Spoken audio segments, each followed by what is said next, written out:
है कोर्ट से होगा।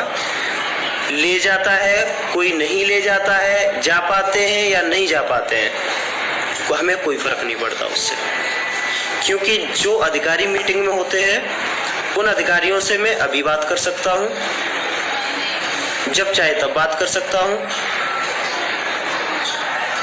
और रही मंत्री और नेताओं की बात, तो मंत्री और नेता, जो नेता हमारे लिए कुछ कर सकते हैं,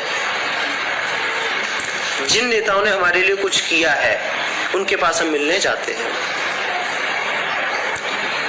तो कोई भी इस चीज को लेके बिल्कुल परेशान मत हुआ करो कि प्रदीप रहने चाहिए, मनोज रहने चाहिए, राहुल रहने चाहिए। 3 लोग नहीं है आयोग टीम में, और तमाम लोग हैं, सुमन जी हैं, उनको वो जा सकती हैं, ठीक है। और हमारा कभी ये मानना नहीं है, क्योंकि जो अधिकारी हैं उनसे हमारी बातचीत हो जाती है, तो कोई स्पेशली ऐसा कुछ नहीं है कि क्योंकि मीटिंगों में कभी कोई सॉल्यूशन नहीं निकलता। देखिए मीटिंग क्यों होती है? मीटिंग इसलिए होती है जब आप धरना कर रहे हैं, आपका प्रेशर क्रिएट हो रहा है, तो उस धरने को खत्म करने के लिए मीटिंग की जाती है। आपकी बातों को सुना जाता है, बोल देते हैं हाँ ठीक है हम बात करेंगे इस पर। मीटिंग इसलिए होती है, उसके अलावा कुछ नहीं होता है।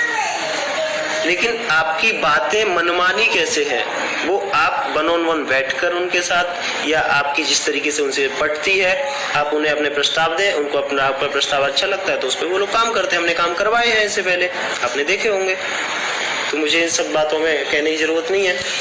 तो इसलिए मीटिंग में हम जाते हैं नहीं जाते, ये बहुत बड़ा मुद्दा नहीं है। आप सब लोग इस पर मत लड़ा करिए, ठीक है।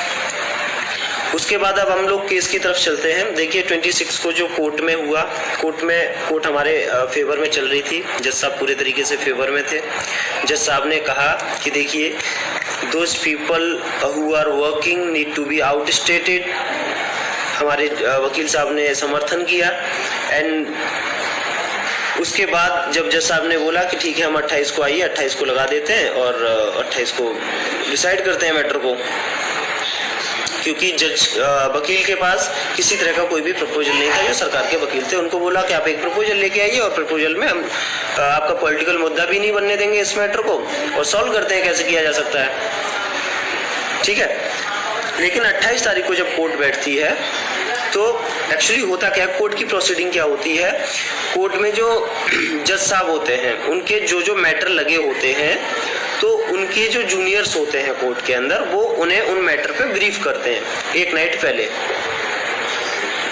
वो ब्रीफ करते हैं कि ये मैटर है, इसमें ये चीजें चल रही हैं, वो पूरा ब्रीफ करते हैं मैटर को लेके। बाकी जो कुछ बचता है वो वकील ब्रीफ कर देते हैं इन द कोर्ट, ठीक है।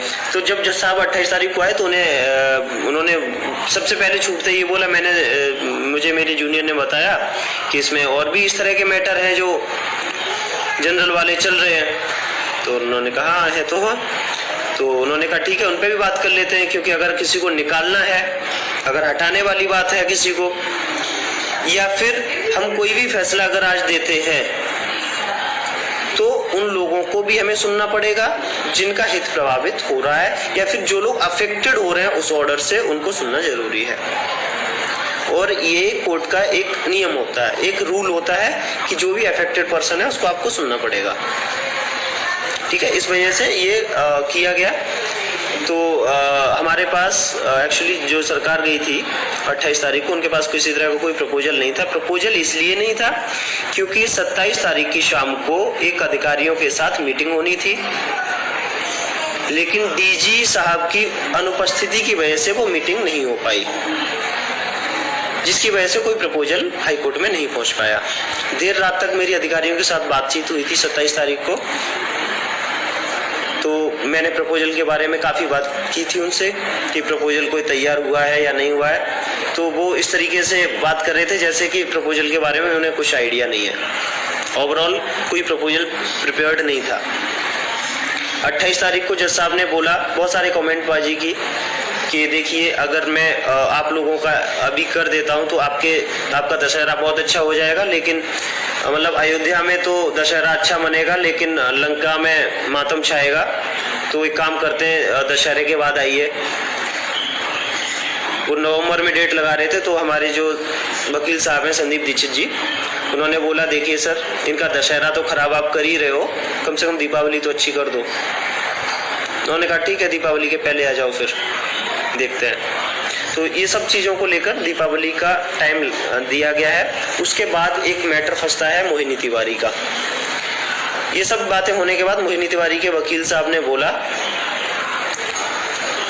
मोहिनी तिवारी के वकील साहब कह रहे हैं कि ये जो 6800 लिस्ट आई है, ये वो कैंडिडेट्स हैं जो मेरिटोरियस कैंडिडेट होते हैं रिजर्व कैटेगरी के, जो टेट और सुपर टेट में रिजर्वेशन का बेनिफिट ले चुके हैं। These candidates are those candidates who have been benefited with in TET and super TET, and they cannot be adjusted against general category post. तो जज साहब ने कहा कि देखिए ये मैटर है, सुनने वाला है अगर वो लोग अफेक्टेड हो रहे हैं, क्योंकि उनका ये कहना था जज साहब का कि whether this Mohini Tiwari is working और नॉट, और उसमें जितने भी पिटिशनर हैं या रॉबिन सिंह में जितने भी पिटिशनर हैं, this petitions are 45 petitions over and above. तो 45 पिटिशंस के अंदर जितने पिटिशनर्स हैं उसमें से कितने काम कर रहे हैं 69,000 में, कितने नहीं कर रहे हैं, इसकी संख्या कोई निर्धारित है नहीं, लेकिन ये एक्सपेक्टेड है कि ज्यादातर लोग उसमें काम कर रहे हैं, 50-60% में भी काम कर रहे हैं। तो अगर उन्हें कुछ भी डिसीजन लेते हैं तो उनका सुनना जरूरी है।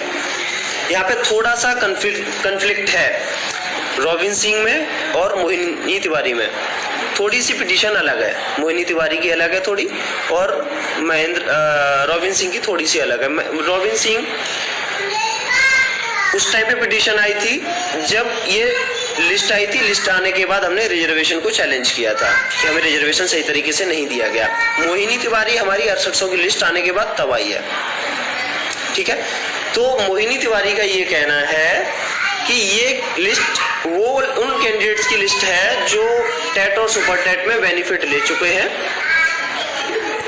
टेट और सुपर टेट में बेनिफिट लेने के बाद इनको जनरल में एडजस्ट किया जा रहा था, लेकिन कुछ सीटों को एडजस्ट किया गया था जिन्होंने रिजर्वेशन का लाभ ले लिया था, बल्कि वो नहीं होना चाहिए, इन्होंने 6800 की लिस्ट निकाल दी, ये गलत है। वेदर ये पूरी भर्ती ही अगर इन्होंने ओवरलैप कराया है ऐसे कैंडिडेट्स को तो पूरी भर्ती ही गलत है, उसका ये कहना है। अगर ऐसा कराया है तो पूरी भर्ती खत्म होनी चाहिए, उनका ये कहना है। जज साहब ने कहा अगर आप कह रहे हो कि जैसा आप सक्सीड होते हो बोलने में तो पूरी भर्ती